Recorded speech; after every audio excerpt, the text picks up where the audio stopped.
Rest ওইসব নিয়ে সন্ধ্যেবেলা সাজুগুজু করে আমরা সব কজনে রেডি হয়ে গিয়েছি। সবগুলোকে দেখো অপসরা লাগছে এক কথায়। তো রেডি হয়ে কিছুক্ষণ ফটো ভিডিও করে নিয়ে এখন থেকে তো ফটো তোলা শুরু হয়ে গিয়েছে। করতে করতে চলে এসেছিলাম অয়ন্তিকার শ্বশুর বাড়িতে বা কন্যাযাত্রীতে। এসে দেখলাম যে অয়ন্তিকার মাথায় কোনো ফুল নেই, কেননা আজ ছিল ভোটের রেজাল্ট, যার জন্য আমাদের এখানে প্রায় অর্ধেক দোকান বন্ধ, যার জন্য ফুল দোকানও বন্ধ ছিল। তো ফুল আর পাওয়া যায়নি। একটা স্পষ্ট ধারণা হয়ে গেল যে আগেকার লোকেদের এখনো সেই রীতি রেওয়াজটা আছে। বউ ভাতের দিনকে ফুলের পাটাশি, ফুলের মালা, ফুলের হাতের ওটা কি বলে জানি না, ওটা পরে বসতে হবে, না হলে নাকি ফাঁকা ফাঁকা লাগছে। আসলে ওনারা তো বোঝে না, যার জন্য ওনারা বলছিল ওই রকম, কিন্তু আজকালকার দিনে ওই রকম আর খুব একটা সবাই সাজে না।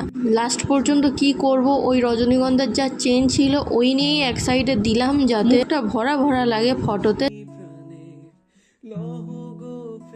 তো এখানে ওড়না বা ফুলটা সেট করে দিলাম, আর তারপরে তো আমাদের ওখান থেকে প্রায় সবাই চলে এসেছিলো।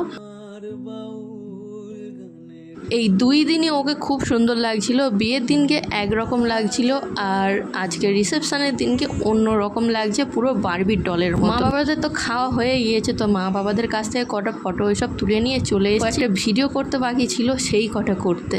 বেশি রাত করিনি, তাড়াতাড়ি খেয়ে নিয়ে বাড়ি চলে এসেছি, কেননা বাড়িতে আমার একজন রয়েছে যে চিল্লামিল্লি আরম্ভ করে দেবে।